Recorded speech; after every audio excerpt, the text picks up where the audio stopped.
الحمد للہ رب العالمین والصلاة والسلام علی سید الانبیاء والمرسلین اما بعد فاعوذ باللہ من الشیطان الرجیم بسم اللہ الرحمن الرحیم فَإِذَا تَمَّ وَلَزِمَ لَا يُمْلَكُ وَلَا يُمَلَّكُ وَلَا يُعَارُ وَلَا يُرْهَنُ۔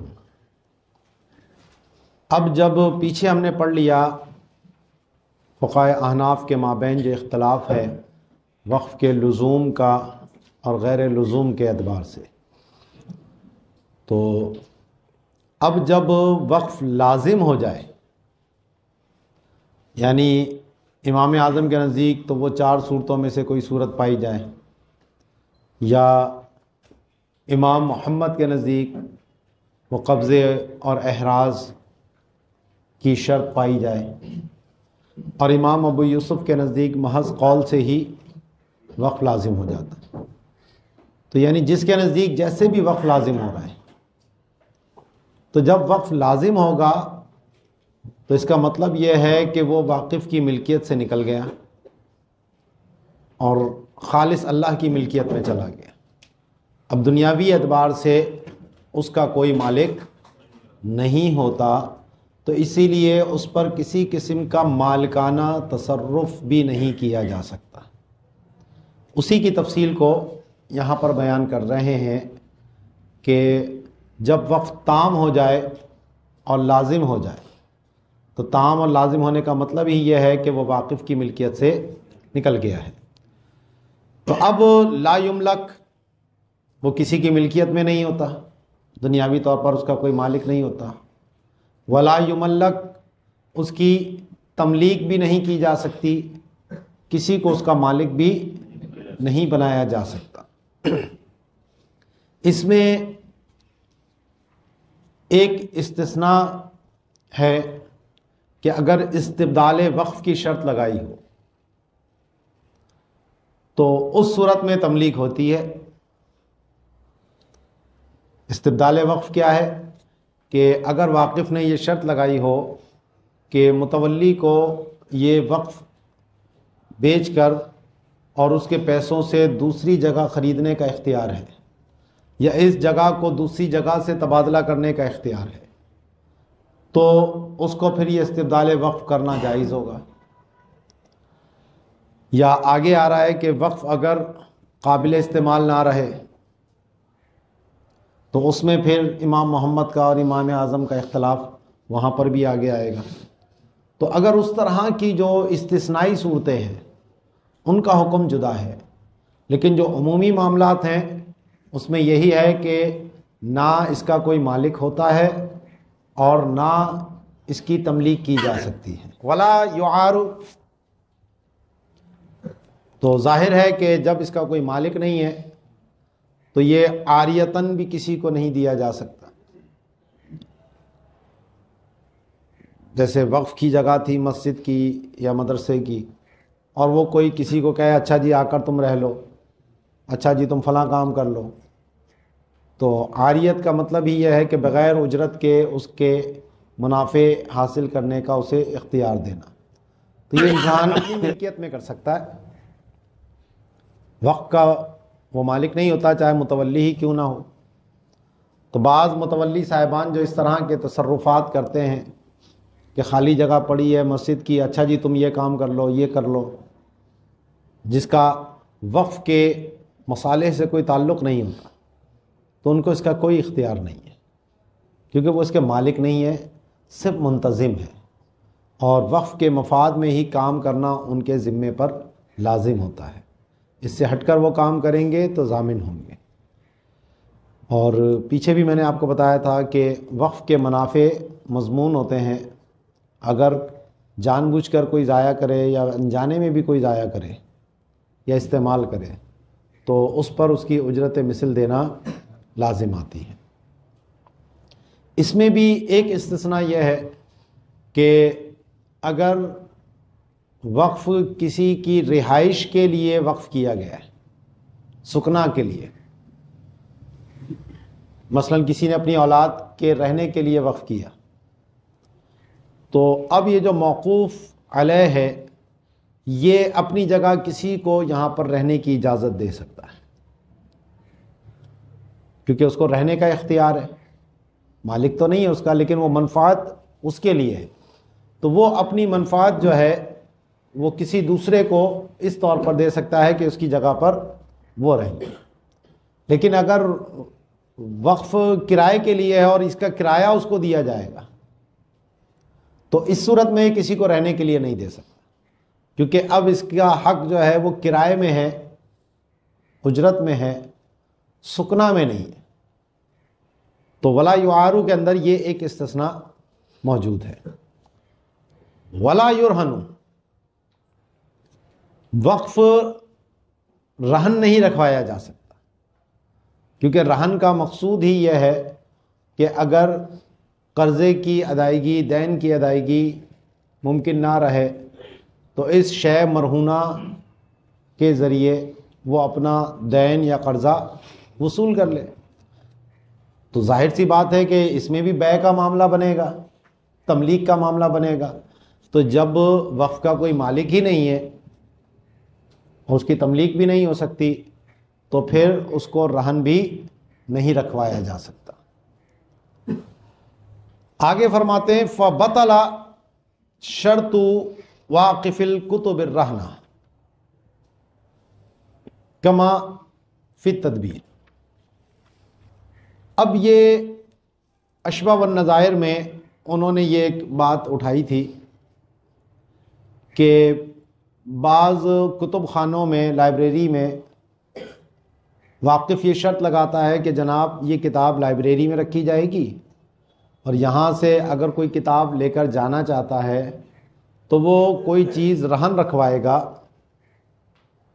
اور پھر اس کو یہ کتاب لے جانے کی اجازت ہوگی۔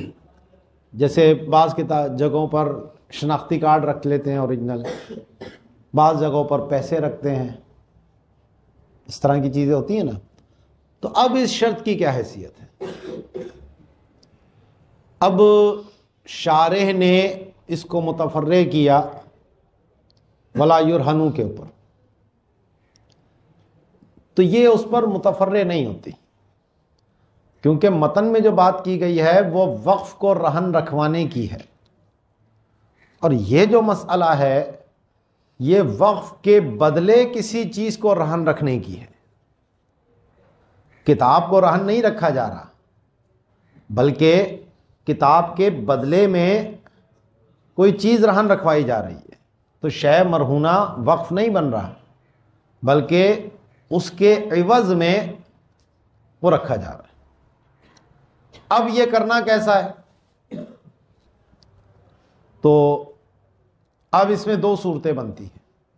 اگر تو رہن کے شرعی معنی مراد لیے جائیں تو یہ درست نہیں ہے۔ وجہ اس کی یہ ہے کہ اب کتاب کے بدلے میں جو پیسے رکھوائے ہیں تو اس کا مطلب کیا ہوگا کہ بھئی اگر آپ نے کتاب واپس نہیں کی تو ان پیسوں کے بدلے ہم دوسری کتاب لے لیں گے، یا یہ اس کا عوض ہو گیا، تو اس کا مطلب یہ ہو گیا وہ کتاب فروخت کر دی گئی، پیسے لے لیے، کتاب آپ کی ہو گئی۔ اور پیچھے ہم نے پڑھا کہ وقف جو ہے تو لا یملک ولا یملک، ٹھیک ہے، اس کی تو تملیک نہیں کی جا سکتی، اور یہ جو بدلے میں رہن رکھا جاتا ہے اس کا مقصود ہی یہ ہوتا ہے، دین کی توثیق ہوتی ہے کہ اگر دین واپس نہیں ہوا تو وہ اس کے ذریعے اپنے دین کو وصول کر لیا جائے گا۔ تو اب کتاب واپس نہیں کی تو اس پیسوں سے وہ وصول کر لیا جائے گا، یا کتاب کو نقصان پہنچایا۔ تو پہلی بات تو یہ کہ یہ جو پڑھنے کے لیے کتاب لی جاتی ہے یہ امانت ہوتی ہے، اور امین کے اوپر ضمان نہیں ہوتا جب تک کہ اس کی غفلت یا تعدی نہ ہو۔ تو اب یہ بغیر غفلت و تعدی کے بھی اس کے اوپر یہ رہن رکھوانا، تو ویسے یہ رہن فاسد ہے، تو شرعی رہن تو یہاں مراد نہیں لیا جا سکتا۔ ہاں اس کو اگر لغوی معنی لیا جائے، صرف یاد دہانی، توثیق، کہ بھائی جب کوئی چیز کسی کی رکھی ہوئی ہو تو اسے یاد رہے گا کہ میں نے فلاں جگہ سے کتاب لی تھی اور یہ جا کر میں وقت پر کتاب واپس کر کے اپنی وہ چیز واپس لے لوں. تو یہ بطور تذکرہ کے ہے، اور عام طور پر لائبریریوں میں مقصود بھی یہی ہوتا ہے. جیسے شناختی کارڈ رکھتے ہیں تو شناختی کارڈ کی کوئی مادی حیثیت تو نہیں ہے، لیکن یہ ایک ضروری دستاویز ہے کہ اگر اس کو نہیں ہوگی تو پریشانی کا سامنا کرنا پڑے گا. تو اس سے اس کو یاد آ جائے گا، ارے میرا شناختی کارڈ وہ تو فلاں لائبریری میں رکھوایا تھا، تو فوراً بھاگا جائے گا کتاب لے کر کہ کتاب واپس کروں اور یہ لے لوں. کیونکہ کتابوں کے اندر عام طور پہ بھول چوک بہت زیادہ ہو جاتی ہے. انسان ایک وقت میں اس کتاب کو بڑا شائق ہوتا ہے پڑھ کے، لیکن اس کے بعد لائبریری میں الماری میں رکھ دیتا ہے، پھر اسے توجہ بھی نہیں ہوتی کہ میرے پاس یہ کتاب موجود ہے یا نہیں. اور ہمارے ہاں تو وہ مثل مشہور ہے، جو کتاب دیتا ہے وہ بے وقوف، جو پڑھ کر واپس کر دے بڑا بے وقوف. عجیب و غریب صورتحال ہے. تو کتاب عام طور پر کسی کو پڑھنے کے لیے دو تو وہ واپس ملتی نہیں ہے. نیت کی خرابی بھی ہے، توجہ بھی نہیں ہے، نسیان بھی ہو جاتا ہے، تینوں صورتیں ہیں. تو اس لیے کسی پہ ہم بدگمانی نہیں کر رہے کہ جان بوجھ کے روک لی، لیکن بہرحال اگر کچھ لے لیا جائے تو پھر یاد رہتا ہے انسان کو، توجہ رہتی ہے. تو یہ جو واقف نے شرط لگائی ہے تو اس کو لغوی معنی پر ہی معمول کر لیا جائے تو زیادہ بہتر ہے، کہ اس کا مقصود بھی یہ نہیں ہے کہ جی پیسے کہ میری کتاب لے کر لوگوں کو دے دینا اور پیسے لے لینا بدلے میں. اس کا مطلب یہی ہے کہ بھیا کتاب یہیں رہے تاکہ اور لوگوں کو بھی اس سے استفادے کا موقع ملے. کہیں گھر پہ رکھ کر وہ انڈے تو دے گی نہیں، لوگ لے کر رکھ لیں گے، تو تذکرہ ہوگا تو آ جائیں گے واپس دینے. تو اس لیے یہ جو انہوں نے کہا کہ واقف کتب کا رہن کی شرط لگانا باطل ہے، تو اگر رہن سے رہن شرعی مراد لیں تو ٹھیک ہے، لیکن اگر رہن لغوی مراد لے لیا جائے تو یہ واقف کی شرط درست ہوتی ہے کہ اس کا مقصود رہن شرعی نہیں ہے بلکہ رہن لغوی ہے. اور یہی زیادہ قریب ہے، اور اسی کی بحث کی ہے صاحب بحر الرائق نے اشباح ون نظائر کے اندر. کما فی تدویر، جیسا کہ مدبر غلام کے اندر معاملہ ہوتا ہے کہ مدبر غلام کو بھی اب نہ اس کی تملیک کی جا سکتی ہے، نہ اس کو عاریت پہ دے سکتے ہیں، نہ وہ اس کو رہن رکھوایا جا سکتا، کیونکہ مدبر غلام کی آزادی بھی جو ہے وہ متحقق ہو چکی ہے. اب آقا مرے گا تو یہ آزاد ہو جائے گا. تو اب رہن رکھنے کا مطلب ہی یہ ہے کہ پھر جس کا قرضہ ہے وہ اس کے بدلے میں اس کی تملیک حاصل کر لے، تو اس کی اس غلامی جو ہے وہ باطل ہو جائے گی، اس لیے اس کی تدبیر ہی باطل ہے. وَلَوْ سَكَنَهُ الْمُشْتَرِي أَوِ الْمُرْتَهِنِ ثُمَّ بَانَ أَنَّهُ وَقْفٌ أَوْ لِلصَّغِيرِ لَزِمَ أَجْرُ الْمِثْلِ هُنِيَ. تم کسی نے خرید لیا، جان بوجھ کے خریدا، انجانے میں خریدا، دھوکے سے خریدا، کسی نے دھوکے سے وقف کی چیز بیچ دی اس کو، اور مشتری صاحب نے اس میں سکونت اختیار کر لی، اس کے منافع اٹھائے، یا رہن رکھوایا اور مرتہن صاحب نے اس میں سکونت اختیار کی، پھر پتہ لگا کہ یہ تو وقف ہے یا نابالغ کی ملکیت تھی، تو اس کی اجرت مثل دینا اس پر لازم آ جائے گا. یہ اصول یاد رکھیے، کئی جگہ پر آئے گا یہ کہ منافع ہم احناف کے نزدیک مضمون نہیں ہوتے. یعنی اگر کسی نے کوئی چیز غصب کی ہے تو اس کا عین تو مضمون ہے، اس کے ذمن میں آ گیا کہ اگر استہلاک کیا اس نے یا ہلاک ہوئی خودی تو قیمتی چیز ہے تو اس کی قیمت دینی ہوگی، مثلی چیز ہے تو اس کا مثل دینا ہوگا. لیکن جو اس کے منافع ہیں وہ اگر اس نے استعمال کیے تو اس کا ضمان نہیں ہوتا. منافع میں تقوم صرف عقد کی وجہ سے پیدا ہوتا ہے، یعنی عقد اجارہ سے، کیونکہ منافع معدوم ہوتے ہیں، وہ موجود نہیں ہوتے، اور اس میں تقوم صرف عقد کی وجہ سے آتا ہے. تو اب اگر آپ نے کسی کی موٹر سائیکل لی زبردستی، اس سے پوچھے بغیر غصب کر لی اور اس کو چلایا، یا مکان پہ غصب کر لیا اور اس میں رہائش اختیار کی، اور بعد میں اس مکان میں کوئی کمی نہیں ہوئی، اس موٹر سائیکل میں کوئی کمی نقص نہیں ہوا، اور وہ واپس کر دی، تو یہ ضمان سے بری ہو جائے گا۔ اور اس نے جو یہ استعمال کیا ہے، یہ آخرت میں تو اس میں پکڑ ہوگی، ظاہر گناہ ہوگا اس کو، دوسرے کی چیز بغیر اجازت استعمال کی، لیکن دنیاوی اعتبار سے اس کا کوئی مالیاتی عوض نہیں ہے کہ اس کو بدلے میں کچھ پیسے دیے جائیں۔ یہ ہمارے متقدمین کا مذہب تھا۔ متاخرین نے اس میں 3 چیزوں کا استثناء کیا ہے کہ 3 چیزوں کے جو منافع ہیں وہ مضمون ہوں گے، چاہے عقد ہو یا نہ ہو۔ ان میں سے نمبر 1 ہے مال وقف۔ وقف کی جگہ، وقف کی شے کسی نے استعمال کی، اس کے منافع استعمال کیے، تو اس پر اس کا ضمان ہوگا۔ نمبر 2 مال یتیم۔ یتیم کی کوئی شے کسی نے بغیر اجرت کے استعمال کی، بغیر عوض کے، تو اس پر بھی اجرت مثل لازم آئی۔ اور نمبر 3 معد للاستغلال، یعنی ایسی شے کہ جس کو کرائے پر دینے کے لیے، اجرت حاصل کرنے کے لیے تیار کیا گیا۔ استغلال، جس سے کوئی ارننگ کی جائے، کوئی آمدنی کا ذریعہ اس کو بنایا جائے، اور معد تیار کرنا، تو معد للاستغلال،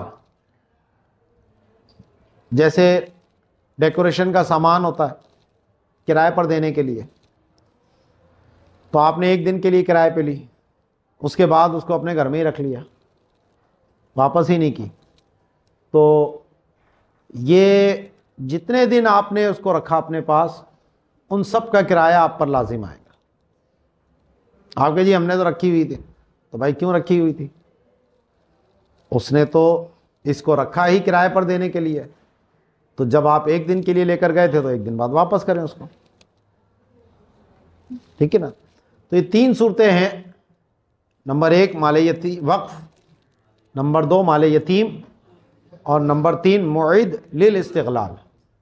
ان 3 صورتوں میں منافع اگر کوئی غصب کرے گا، تلف کرے گا، ضائع کرے گا، تو اس پر اس کی اجرت مثل دینا لازم آئے گی۔ اگر اتارنا ان کی ذمہ داری تھی تو پھر اب وہ معاملہ ان کا ہے، لیکن اگر پہنچانا آپ کی ذمہ داری تھی تو پھر یہ پہنچا کر آپ دیں گے، اور اگر آپ نے تاخیر سے پہنچایا تو پھر اس کا کرایہ بھی آپ کو دینا ہوگا، ٹھیک ہے جی۔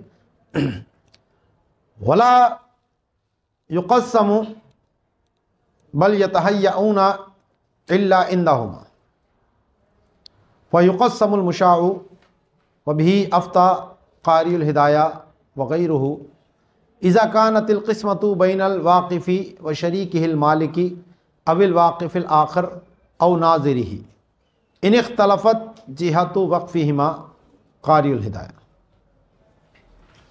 اب پیچھے ہم نے پڑھا تھا کہ مشاع کا وقف امام محمد کے نزدیک درست نہیں ہے، اور امام ابو یوسف کے نزدیک درست ہے۔ تو اگر کوئی قاضی امام ابو یوسف کی رائے کے مطابق فیصلہ دے دے، کسی نے مشاع کا وقف کیا اور قاضی نے وہ فیصلہ دے دیا، تو اب آپ کو پتہ ہے کہ قاضی کی قضا جو ہے وہ اختلاف کو دور کر دیتی ہے، مختلف فی مسائل میں اب وہ فیصلہ لازم ہو جاتا ہے۔ تو امام اعظم کے نزدیک بھی وہ وقف لازم ہو گیا کیونکہ قاضی کی قضا آ گئی، ان کی 4 شرطوں میں سے شرط آ گئی۔ امام محمد کے نزدیک بھی وقف لازم ہو جائے گا کیونکہ قاضی کی قضا اختلاف کو دور کر دیتی ہے، اور امام ابو یوسف کے نزدیک تو وقف پہلے ہی لازم تھا، ان کو قاضی کی قضا کی ضرورت نہیں تھی۔ تو اب یہ سب کے نزدیک وقف لازم ہے. تو مشاع میں اب وقف سے انتفاع کیسے لیں گے؟ تو پہلی بات تو ہمیشہ یاد رکھیے کہ جو مستحقین ہیں، موقوف علیہم ہیں، ان کے مابین وقف کو کبھی تقسیم نہیں کیا جائے گا، اس پہ سب کا اتفاق ہے. مثلا ایسا نہیں ہے کہ ایک گھر 4 بیٹوں کے لیے وقف کیا تو اب وہ یہ کہیں کہ جی یہ گھر تیرا، یہ گھر تیرا، یہ گھر تیرا، یہ گھر تیرا. ایسا نہیں ہوگا. ٹھیک ہے، مستحقین کے مابین وقف کو کبھی تقسیم نہیں کیا جائے گا. اور اسی طرح امام اعظم کے نزدیک تو وقف کی تقسیم کبھی ہوگی ہی نہیں، چاہے مالک اور متولی کے مابین ہو. یعنی مثلا میں نے اپنا آدھا پلاٹ وقف کیا اور تقسیم نہیں کی تھی کہ کون سا حصہ وقف کر رہا ہوں، کون سا میری ملکیت کا ہے. تو اب امام صاحب کے نزدیک یہ پورا پلاٹ ایسے ہی رہے گا. اور اب اس سے انتفاع کی صورت کیا ہے کہ تہیع کیا جائے گا، باری مقرر کی جائے گی کہ 1 سال بطور مالک کے میں پورے پلاٹ کو استعمال کروں گا، 1 سال بطور وقف کے جو متولی ہے وہ اس پورے پلاٹ کو استعمال کرے گا. مثلا اگر کاشتکاری کی زمین ہے تو 1 سال وہ کاشت کرے گا، 1 فصل وہ کرے گا، 1 میں کروں گا. تو اس طرح تہیع ہوگا امام اعظم کے نزدیک، باری مقرر ہوگی. اور اگر مستحقین ہیں تو ان کے مابین تو تہیع بھی کیا جا سکتا ہے، لیکن وہ تہیع لازم نہیں ہوگا کبھی بھی. یعنی 4 بندے آ گئے گھر میں رہنے کو، وہ کہے بھائی اس حصے میں تو رہ لے، اس حصے میں تو رہ لے، ادھر میں رہ لیتا ہوں، یا یہ اس حصے پہ کاشت تم کر لو، اس حصے پہ کاشت میں کر لیتا ہوں. تو یہ جو تہیع ہے یہ کبھی بھی مستحقین کے مابین لازم نہیں ہوگا، اس کو چینج کیا جائے گا. وجہ اس کی یہ ہے کہ کہیں ایسا نہ ہو کہ یہ لوگ اس کو اپنی ملکیت سمجھنے لگے اور آگے اس پہ مالکانہ تصرف کا معاملات ہو جائے. ٹھیک ہے نا. باغ فدق کا جو مسئلہ ہے وہ بھی یہی تھا. حضرت عمر رضی اللہ تعالیٰ عنہ کے دور میں جب حضرت عباس رضی اللہ تعالیٰ عنہ اور حضرت علی رضی اللہ تعالیٰ عنہ آئے تھے کہ جی یہ باغ تقسیم کر کے آپ ہمارے حوالے کر دیں. حضرت عمر رضی اللہ تعالیٰ عنہ نے دونوں کو متولی بنایا تھا کہ آپ دونوں مل کر اس کا انتظام اور انصرام چلائیں. تو اس میں پھر دونوں میں آپس میں اختلاف پیدا ہو گئے. مولا کائنات حضرت علی رضی اللہ تعالیٰ عنہ اور حضرت عباس ان کے چچا تھے، لیکن انتظامی معاملات میں ظاہر ہے کہ ایک بندہ ہو تو انتظام ٹھیک رہتا ہے، ورنہ دوسرا مداخلت کرتا ہے. تو وہاں پر اس طرح مداخلت ہوتی تھی، وہ سمجھتے تھے تم مداخلت کر رہے ہو، وہ ایک دوسرے پہ معاملہ چلتا تھا. تو حضرت عمر کے پاس جب آئے تھے اور انہوں نے کہا اچھا بھائی یہ تقسیم کر دو، آدھا باغ ان کو دے دو، آدھا مجھے دے دو، اس کا انتظام میں چلاؤں گا، اس کا یہ چلائیں گے. حضرت عمر نے انکار کر دی، تقسیم نہیں کروں گا، مل کر چلا سکتے ہو، وقف ہے تو چلا لو. کیونکہ اگر تقسیم کر دیا تو کل کو آنے والی نسلوں کو نہیں پتا ہوگی یہ بات، وہ اس کو مالکانہ سمجھیں گے. چلا سکتے ہو تو چلاؤ، نہیں تو واپس دے دو. بالکل سیدھی بات وہی ہے، 16 آنے کھری بات. تو مستحقین میں تقسیم نہیں کیا جاتا، اور امام اعظم کے نزدیک تو مطلقاً تقسیم ہو گئی نہیں. صاحبین کے نزدیک وقف کی تقسیم ہوگی، یعنی جب مالک اور واقف کے مابین. مثلا ایک پلاٹ تھا وراثت میں ملا مجھے، میرا بھائی شریک تھا میرے ساتھ، میں نے اپنا حصہ وقف کر دیا پورا. اب پلاٹ کی تقسیم تو نہیں ہوئی تھی، تو اب میرا جو بھائی ہے آدھے پلاٹ کا مالک وہ ہے. آدھے کا میں تھا، میں نے اپنا حصہ وقف کر دیا. تو اب صاحبین کے نزدیک یہاں پر تقسیم کی جائے گی. جو ملکیت ہے اس کو الگ کر دیا جائے گا، جو وقف ہے اس کو الگ کر دیا جائے گا. تو اس لیے فرماتے ہیں کہ ولا یقسم بل یتہیئون، کہ وقف کو تقسیم نہیں کیا جائے گا بلکہ باری مقرر کی جائے گی، الا عندہما، سوائے صاحبین کے. فیقسم المشاء، تو مشاء کو تقسیم کیا جائے گا. اسی پہ فتویٰ دیا قاری الہدایہ اور دیگر علماء نے. تو مفتابی قول اس معاملے میں صاحبین کا ہے. کب تقسیم کیا جائے گا؟ جبکہ تقسیم واقف اور اس کے شریک مالک کے مابین ہو.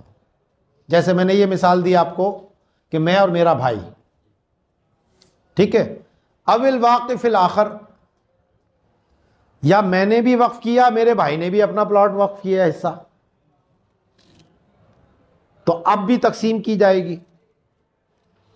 او ناظری، یا متولی دوسرا ہے، اس کے مابین بھی تقسیم کی جائے گی. لیکن کب؟ ان اختلفت جہت وقفہما، کہ آدھا پلاٹ مسجد کے لیے وقف کیا، آدھا پلاٹ مدرسے کے لیے وقف کیا، مسجد کا متولی الگ ہے، مدرسے کا متولی الگ ہے. تو اب اس کے مابین بھی فرماتے ہیں کہ تقسیم کی جائے گی اگر وقف کی جہت مختلف ہے. لیکن یہ جو شرط لگائی ہے انہوں نے، یہ اسعاف کتاب کے مخالف ہے. انہوں نے صرف متولی کا الگ ہونے کو کافی قرار دیا. مثلا میں نے آدھی زمین ایک مدرسے کو وقف کی، آدھی زمین دوسرے مدرسے کو وقف کی، تو دونوں ہی مدرسے ہیں. یا ایک آدھا حصہ ایک مسجد کو وقف کیا، آدھا حصہ دوسرے مسجد کو وقف کیا، تو جہت تو ایک ہے، لیکن متولی میں نے دونوں کے الگ الگ رکھے. تو اب ان کے مابین بھی تقسیم ہوگی. تو یہ جو انہوں نے قید لگائی ان اختلافت جہت وقفہما، تو یہ مفتابی نہیں ہے. صرف متولیوں کا الگ ہونا، متعدد ہونا، یہ کافی ہے، بھلے وقف کی جہت ایک ہو یا مختلف ہو. وَلَوْ وَقَفَ نِصْفَ عِقَارٍ كُلُّهُ لَهُ فَالْقَاضِي يُقَسِّمُهُ مَعَ الْوَاقِفِ. اب میرا ایک بڑا پلاٹ تھا 1000 گز کا، میں نے اس میں سے 500 گز وقف کیے. متعین نہیں کیا کون سا 500، بھئی آدھا پلاٹ میں وقف کرتا ہوں، پورا ہے میرا ہی. تو اب صاحبین کے مطابق تقسیم ہوگی. اب یہ تقسیم کون کرے گا؟ میں خود نہیں کروں گا، کیونکہ قاسم مقاسم ایک نہیں ہو سکتا. میں ہی تقسیم کرنے والا اور میں ہی تقسیم کیا جس کے لیے تقسیم کر رہا ہوں. قابض مقبوض جس طرح ایک نہیں ہوتا، ایک ہی قبضہ دینے والا اور ایک ہی قبضہ لینے والا، تو ایسے ہی یہاں پر بھی معاملہ ہے. تو اب تقسیم کون کرے گا؟ فالقاضی، قاضی صاحب بیچ میں آئیں گے اور قاضی تقسیم کر کے وقف کو الگ کر دے گا اور جو مالک کی جگہ ہے وہ اس کے حوالے کر دے گا. صدر الشریعہ نے اور ابن کمال پاشا نے یہ بات کہی. وبعد موتہ، اور اگر واقف کا انتقال ہو گیا تو پھر لوراثتہ ذالک، تو اب مالک کی جگہ پر اس کے ورثاء آ جائیں گے. تو اب یہ بھی آپس میں خود تقسیم نہیں کریں گے، بلکہ وہی فَيُفْرِزُ الْقَاضِي الْوَقْفَ مِنَ الْمِلْكِ، تو قاضی جو ہے وہ وقف کو ملکیت سے جدا کرے گا، علیحدہ کر دے گا. جو ورثاء کے حصے میں آئی ہے وہ جگہ ان کو دے دے گا، جو وقف کی ہے وہ وقف کے پاس رکھے گا. وَلَهُمْ بَيْعُهُ، اب ظاہر ہے کہ وہ مالک بن گئے ہیں ورثاء اس کے، تو پھر وہ اس کو فروخت بھی کر سکتے ہیں. اسی پر فتویٰ دیا قاری الہدایہ نے. وَاعْتَمَدَهُ فِي الْمَنْظُومَةِ الْمُحِبِّيَّةِ لَلْمَوْقُوفِ عَلَيْهِمْ، موقوف علیہم کے مابین وقف کی تقسیم نہیں ہوگی تو فلا یقسم الوقف بین مستحقہ اجماعا، تو اس پہ اتفاق ہے کہ جو مستحقین وقف ہیں ان کے مابین وقف کو کبھی تقسیم نہیں کیا جائے. درر، کافی، خلاصہ وغیرہ، تو ان تمام کتابوں میں یہ مسئلہ مذکور ہے. لأن حقهم لیس فی العین، کیونکہ ان کا جو حق ہے وہ صرف منافع میں ہے، عین میں ان مستحقین کا کوئی حق نہیں ہوتا، اور تقسیم جو ہے وہ عین کی ہو رہی ہے. وَبِهِ جزم ابن نجیم فی فتاواہ، ٹھیک ہے جی. وفی فتاوی قاری الہدایہ ھذا ھو المذہب، تو فتاوی قاری الہدایہ میں فرمایا کہ یہی ہمارا فقہ حنفی کا مذہب ہے. وبعضهم جوز ذالک، بعض نے اس کی اجازت دی، لیکن اجماع کے مقابلے میں اس قول کی کوئی حیثیت نہیں ہے، اور یہ شدید ترین ضعیف قول ہے. وَلَوْ سَكَنَ بَعْضُهُمْ وَلَمْ يَجِدِ الْآخَرُ مَوْضِعًا يَكْفِيهِ فَلَيْسَ لَهُ أُجْرَةٌ، اب دو بندوں پہ وقف تھی رہنے کے لیے، ایک تو رہ لیا، دوسرے کے لیے جگہ ہی پوری نہیں ہے کہ اس میں وہ رہ سکے، تو وہ یہ نہیں کہے گا کہ بھائی مجھے اجرت دے دو. کہا جائے گا آ کے رہ لے بھائی، ہم بھی رہ رہے ہیں تو بھی رہ لے، پھنس پھنسا کے ٹانگیں پھنسا لے یہیں پر ہی، کیونکہ یہ سکنا کے لیے ہے، رہائش کے لیے ہے، اجرت کا کوئی معاملہ نہیں.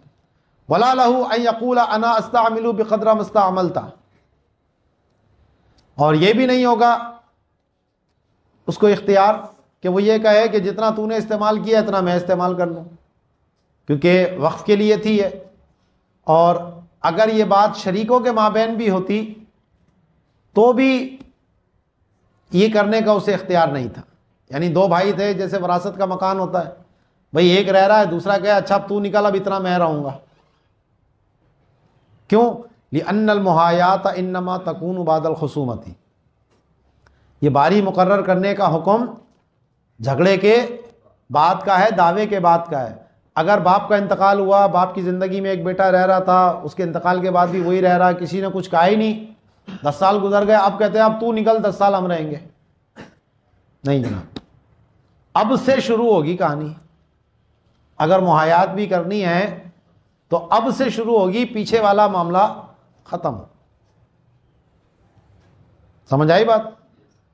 اور جو وقف ہے اس میں تو یہ محایات ہے بھی نہیں، اس میں تو آ کے رہ لو بھائی، تم بھی رہ سکتے ہو. تو نعم لو استعملہ کلہ احدہم بالغلبۃ، ہاں کسی نے چودراہٹ کر کے زور زبردستی سے پوری جگہ پہ قبضہ جما لیا اور پوری جگہ وہی استعمال کر رہا ہے، دوسرے کو گھسنے ہی نہیں دے رہا